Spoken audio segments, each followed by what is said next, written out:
Heute erzähle ich euch, was ich gestern erlebt habe. Wir hatten nämlich Kontakt mit jemandem, der ebenfalls einen Cane Corso hat. Und was wir da erlebt haben, ist erstaunlich und besorgniserregend.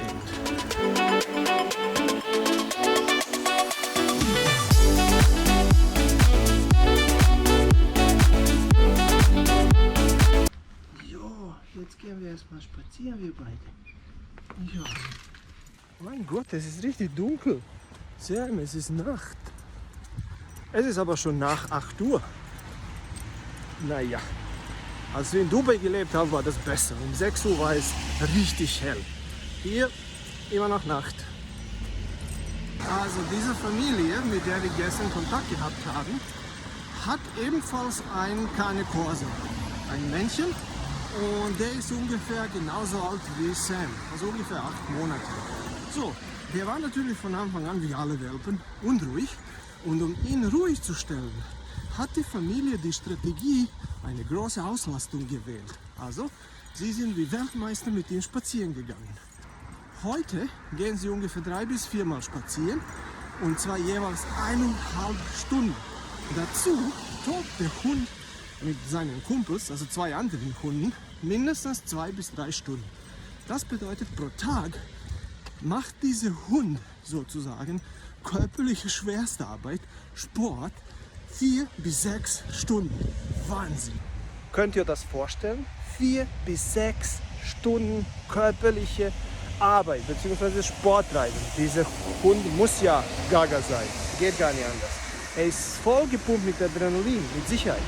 Stimmt auch. Die Familie hat uns weiterhin erzählt, dass er sehr oft nachts nicht durchschläft, sondern einfach zwischen 3 und 4 Uhr zum Beispiel morgens wach wird und dann natürlich toben möchte. Ist doch klar, genau wie bei Menschen nennt man diese Situation Übertraining. Wenn man zu viel trainiert, zu viel Sport macht, kann man schwer bis teilweise gar nicht schlafen. Die Folgen sind sehr oft Schlafstörungen. Also, ich kann mir sehr gut vorstellen, dass dieser Hund genau das Problem hat, nämlich die Schlafstörungen. Sehr gut. Sam, geh Pipi.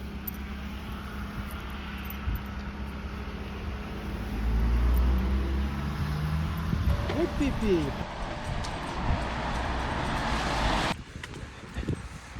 Ich spiele euch jetzt ein paar Ausschnitte aus unseren Gesprächen bzw. ausgetauschten Nachrichten vor. Die Stimme ist aber verfälscht, so dass man sie natürlich nicht erkennt, weil es ist eigentlich nicht wichtig, welche Person das ist.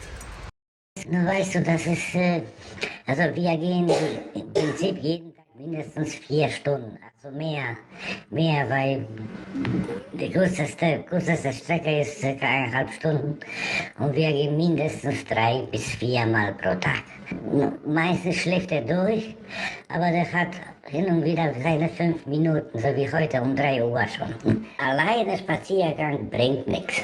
Und wie ich sagte schon, entweder üben mit dem Hund unterwegs, muss man üben, oder der hat andere Spielkameraden, aber mit seinem Kaliber, ne, was die der will nicht nur spielen und dann rennen oder was, der will kämpfen, so. Seine Kraft messen und so, ne. Schau mal, heute alleine, da hat er 3,5 Stunden gehabt. Erst mit einem Boxer hat er sich gefunden, 1,5 Stunden.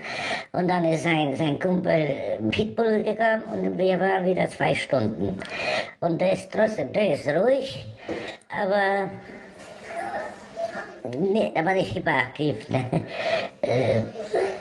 Aber der läuft auch zwischen mir mit meiner Frau und so, der sucht sich seinen Platz jetzt. Aber ist relativ ruhig. Es ist also meiner Meinung nach, und ich denke, viele teilen meine Meinung, es ist sehr, sehr wichtig, dass der Hund Ruhe lernt. Der Hund, besonders die jungen Hunde, sie brauchen Ruhe, sie brauchen viel Schlaf und entsprechend Ruhephasen. Aber die Ruhephasen oder das Ruhen an sich müssen sie erst lernen, weil sie wollen natürlich erstmal toben, wie alle Kinder bzw. Junghunde bzw. Welpen.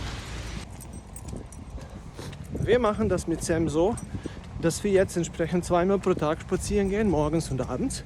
Ungefähr eine halbe Stunde, manchmal 40 Minuten. Das steigen wir so langsam. Wir befolgen die Regel 5 Minuten pro Lebensmonat. also im Sinne Alter des Hundes.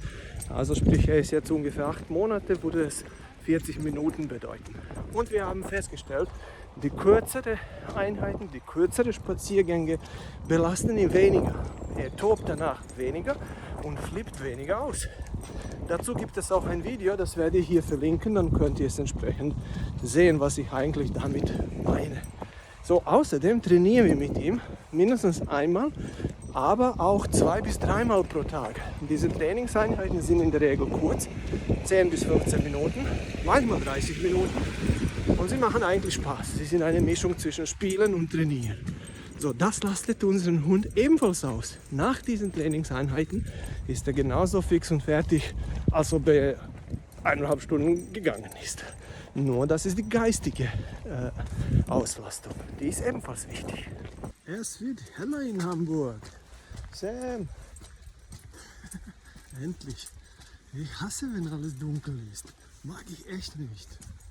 Anschließend möchte ich euch noch sagen, es ist natürlich wichtig, dass der Hund ausgelastet ist. Aber macht eure Hunde nicht kaputt, im Sinne müde.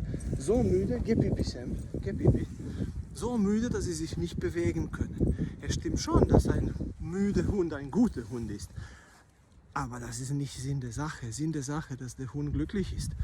Und diese Sporttätigkeit, diese Ermüdungsaktivität als Spaß empfindet und nicht als Stress.